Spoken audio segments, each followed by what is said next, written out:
wonder what it's gonna be. Yeah, I wonder what, it's like a Christmas. Could Whoa. be about. You see that? What? Whoa. Oh, hey! Started a lot with movies this season. You know, like I mean, we slipped right into it. I think it was just very easy when I was writing stuff, or at least, and I think Bill found it to be the same thing. Is just a cold open with a movie that would somehow set the pace of the theme of the show. And again, they're all theme oriented. You know, What's up? How about a good time? that's incredibly kind of Sexy? yeah. That's like that's like Nambla. Like, I mean, if it were she were a boy. Right? Yeah. I know what you're saying. Yeah, that's She's a very. little- It's very provocative. Yes. You know, it's incredibly. Yeah. Touch my butt. Yeah. But it's funny. It works. It works. And I guess that's the point of this episode. Yeah. It's very extra thick lines. It looks like it's very on that last reverse shot. Oh yeah, because they zoomed up. You know, it's funny. I am learning more terms of animation as I continue in my pretend career of cartoon comedy. And line weight is a thing that comes up a lot. The weight of the line. Yep. The outline of the show. And Yeah. it's funny. There are a lot of like the line weights on home movies are all the same because.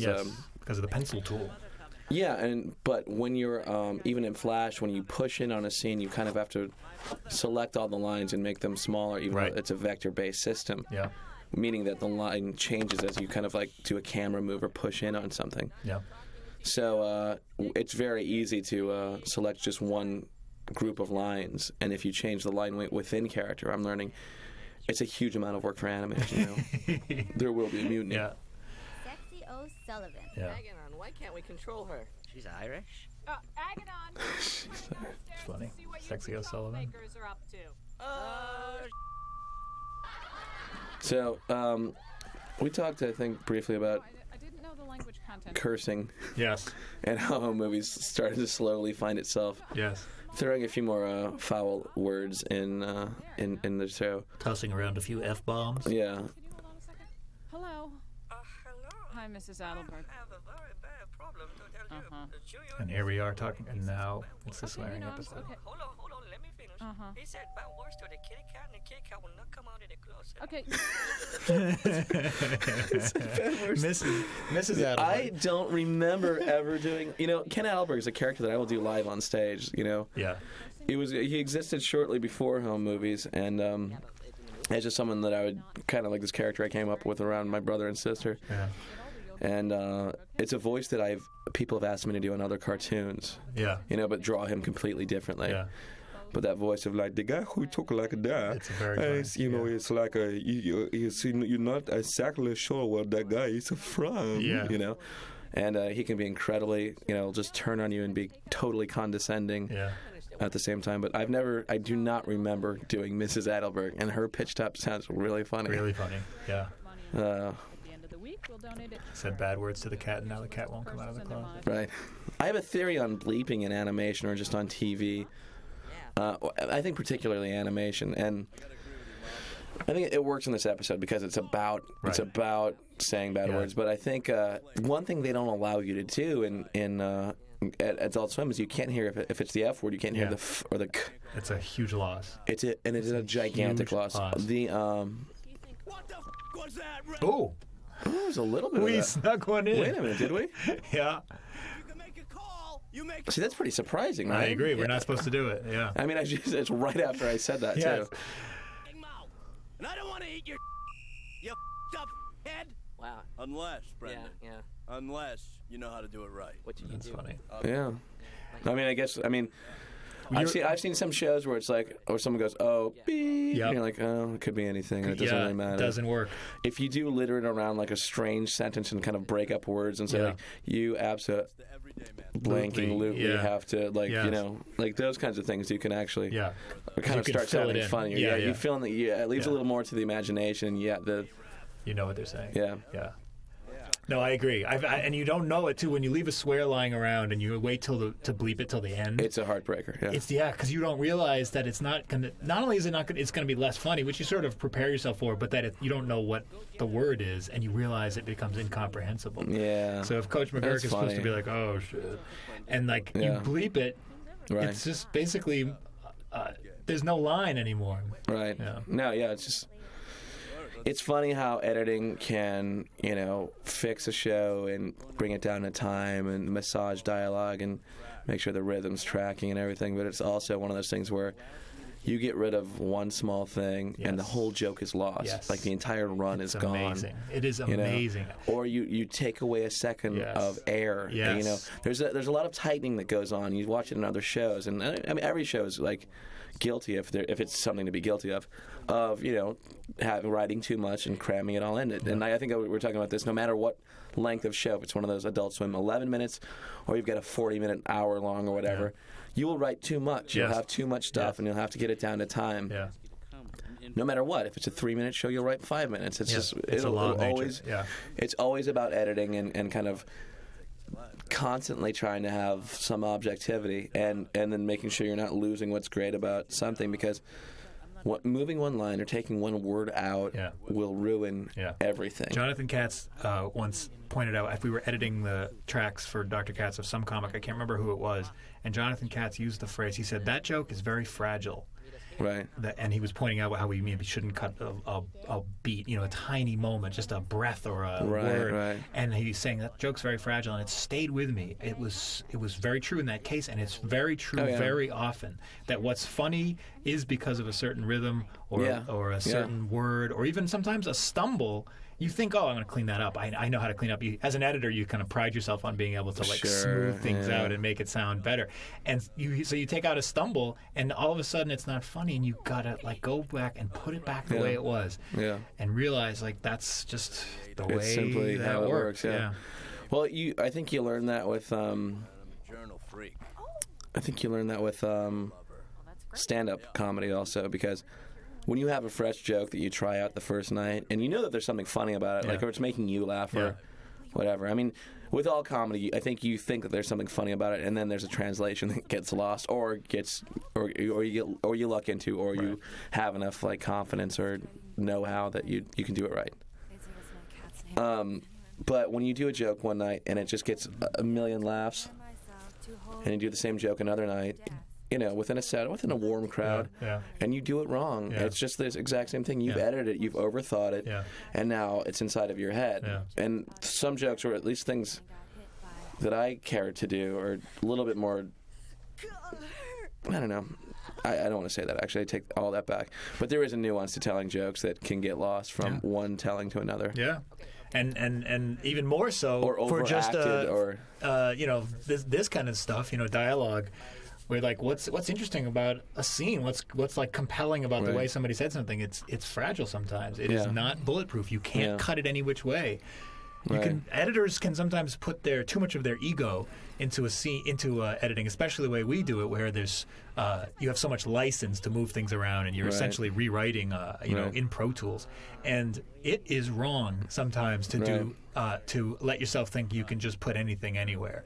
You really can't. There's a fundamental human intelligence to the way that the actors and the writer constructed the scene. I think, again, there's natural rhythm, and then you kind of go to that or you go against it, and sometimes when you go against it, that's where comedy comes from, and when you go with it, that's you setting up a group of people for something. Right. And in a scene, I mean, when you take any of these home movie scenes, there's a point to it in some way, or at least we try to believe that there is some point. It's either furthering story, or it's a sequence, a joke sequence, or it's introducing some kind of new topic or something. And within that, when I think when we would do table reads when people go, what's going on here, or whatever, here's my intention. It might have gotten lost in my translation, or I got too close to it. But what I was trying to do was, this is the scene where this happens, This is important to the show. Within that, the dialogue can kind of be anything. As long as this one kind of piece of information is expressed, the scene can happen, and we can get out of it, I'm looking at I have a voicemail. I'm going to read that one. No, not Ron Lynch. Somebody else, probably. I'll find out. Could very well be. Laura Silverman. Try to get her to do a commentary track. This is the very funny, the very expensive Jonathan Katz.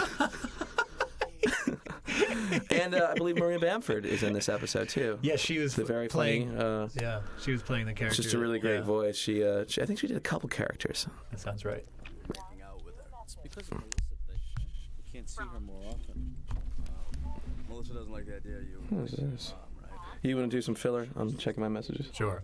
I'm going to. I'll talk about Jonathan Katz because this is. He's a. He's kind of the reason we're all here. The grandfather of the entire operation at Soup to Nuts, Tom Snyder Productions, TV division, my career. Mm-hmm.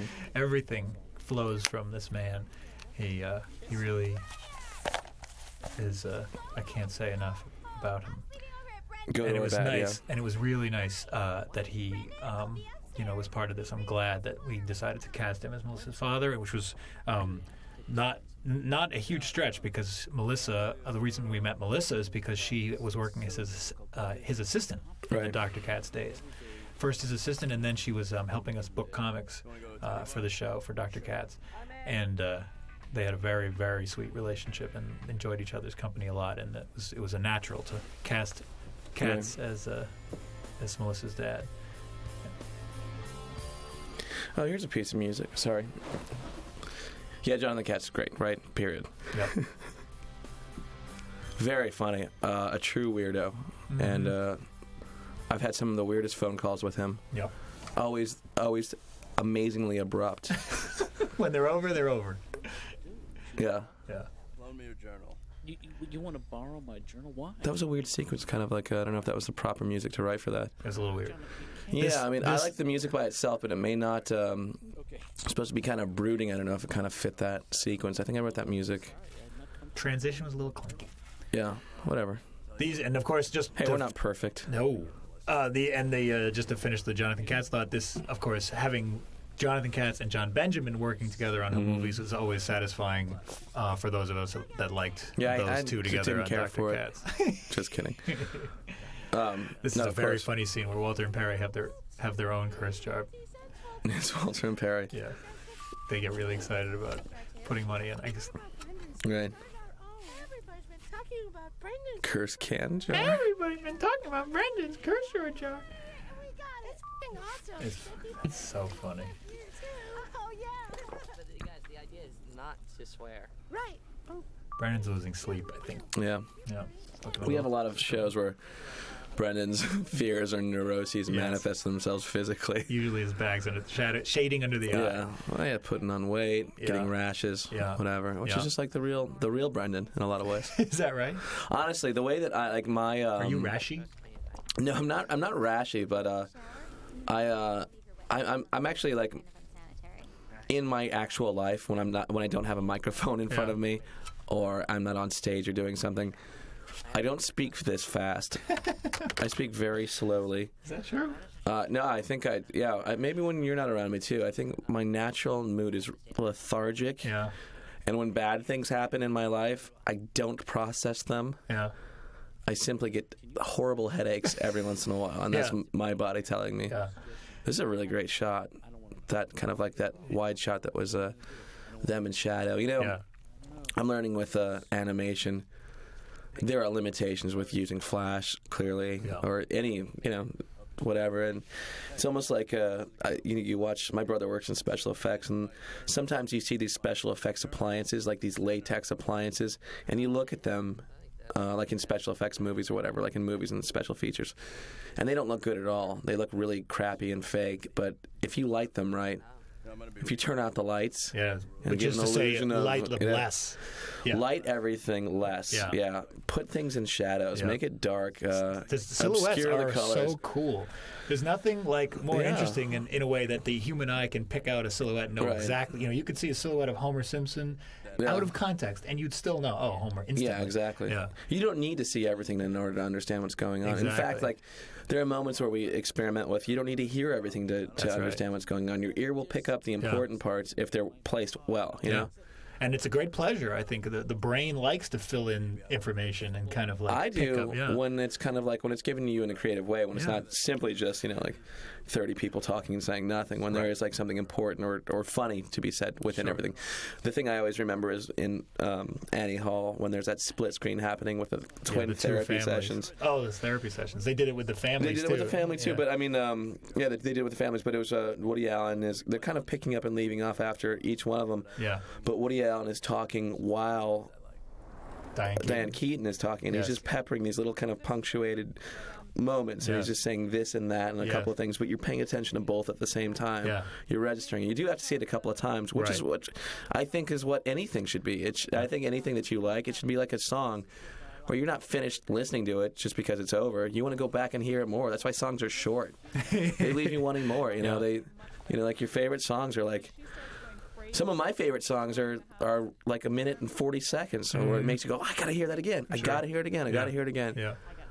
I mean, no, this is. And I think that's what even TV shows like existing in DVD or movies should be, things that you want to go back to. Yeah. Not just a one-shot deal, because there's so many Hollywood movies that you see them and you don't care. No, right. You saw it and you enjoyed it. Well, you weren't terribly bored or anything, but. You don't go back to it, right? And I think that's the big divider of what makes something worth checking out. Yeah. Oh, and there's nothing worse than when you do go back and you like it less. Right. Yeah. That's the worst feeling in the world. I find myself getting drawn back to things that I don't care for, and then I change my mind about them. Yeah. And then I go back. I've gone. My favorite things are the ones that I dislike when I first watched, but I keep thinking about them, and I go back and I realize what it is that I was missing about it. Yeah. Fine. I like that too. I'm just saying, that's the worst feeling in the world when you're like, I really enjoyed that. And then you catch it again on cable or whatever, and you're like, I like it less. Right. I feel less good about this, and as a result, I trust my judgment less. Why did I like it? Well, I think the truth is, if we're learning anything, I mean, through you and I processing like what we've learned. Yeah. I mean, that's what this whole commentary thing is about, is like little tricks or whatever we've learned over the years, is that we don't know anything at all, and we're wrong about everything. Yes. Seriously. Yes. I mean, I don't believe that I have any. I've lost more objectivity by being involved in a show than I will have gained by being an audience member. Right. I think. That's interesting. And I don't even believe that, because I think what I just said is also not true. It's all bullshit, is what you're saying. Yeah, I think it is. I think it's all a bunch of crap. I don't want to come across as pontificating. Yeah. I'd rather come across as a liar. I think that's funnier. Oh dear. Yeah. And again, like just as far as home movies goes, in the grand scheme of what it is, I don't know whether or not it is good or bad. I only know that I think I may have done it. Yeah, I understand that point of view. I in the end, for me, and this is personal. This is not something that I think everyone shares. But there's some like weird dividing line for me between shows that are just about like entertainment as a kind of a throwaway resource, just like joke, didn't you laugh? Okay, then you must have liked it. Versus something that respects the integrity of the characters, and in the end, that act and actors do this naturally, which is why I think I like actors. Is in the act of respecting the character and kind of would he say this? No, he wouldn't say that. But he say it like this. In that act, you do something that is like about people, like actually like. It kind of it's worth doing. You've got to be protective of the guy that you're doing. Yeah, it's almost better. Yeah, it's like a weird just recognition of like, I don't want to say like anything grandiose like humanity or whatever, but like, it's better than doing shit. You know what I mean? It's better than just doing like a funny joke that's like, just get it. Yeah, I mean, it's funny. It's funny how few opportunities you have to create a character and actually respect him or her, because I mean. In a home movies, they would constantly come back. So you'd have guys like Lynch who cared a great deal about his character. In fact, like I think to the point where I think he's wrong about how his character comes across. He thinks his character is, of course, the star of the show in some way, and he treats them that way, which is amazing. I mean, it is egomaniacal and hilarious, but. he thinks that that Lynch is like the cool guy. Like, I mean, he does not know that Lynch is the kitty cat teacher, you know? I think he knows. I think he doesn't. Here's how we know. But here's what I'm saying is like if your character is kind of a dorky character or the bad guy, any great actor will treat that character as if he is the number one guy and believes in everything he's doing. He's not trying to play him like a dork. He's trying to play him like as in. There's a logic to that, and anybody that is a dork or evil thinks they're the star of their own movie. Yeah, you know? yeah. So I mean, that was my point. Is that like, it's really it is, and so I will say in the end that it's really, I'm glad that home movies exist. I don't think we're just filling up the world with meaningless, lines that move and sound and just like a thing to do commercials during, and it's because of that integrity, and it may not be funny, and it certainly isn't for everyone. A show that not everyone's going to enjoy watching, but at least I think it was a good exercise. It's funny, like in home movies, like. There is that. My brain divides in half when I think about like the creative process of it, because it is about kind of being in the moment and kind of like having some kind of a character come through and all that stuff. And then there's the funny part, which I think of like as two completely separate things, because there are points when I think about home movies as the most serious show in the world. Yeah. And all the subjects are serious, and when we can kind of like cut to that part of the show. Right. For me, it is the most resounding part of home movies. That is the kind of like about that as a kid, and he's alone in the world. Yeah. His mom is alone, and like together they're trying to make it work. You know, and show about a baby. Yeah, it's a show about a baby. But I mean, like, but I sometimes like in future projects, I only think of them not in dramatic terms. Right. Like I don't think of them as like oh, here's a funny idea. I think of it as like for me, like, and then there will be jokes. Trust me, it'll be funny. Because when I pitch things that I think are like a good idea for a show, and people have asked, where does the humor come in? And I go, oh. Yeah, we'll put some in. Yeah, no, they'll talk to. There'll be a lot of. Yeah, we'll have jokes. We'll have humor. It's like saying, don't worry. No, we'll punch it up. Yeah, exactly. No, I know. It's so funny that. But I mean, like when you divorce yourself of the comedic side of all this stuff, for me, like, again, it's very. It's about like making sure it plays completely without comedy in some way. Yeah. And I don't care. Like, there's a part of me that doesn't care about it being funny or not. Yeah, it's good. Yeah. But I'd rather have it be funny. In the end, probably better to have a couple jokes. Yeah, we have a couple gags. Yeah. A couple of couple chuckles, and then like some shtick, like a little bit of shtick. Hell, a little shtick goes a long way. Yeah. Sloppy placeholder music. Oh, that's hilarious. I'm glad that name got to be the name of that song.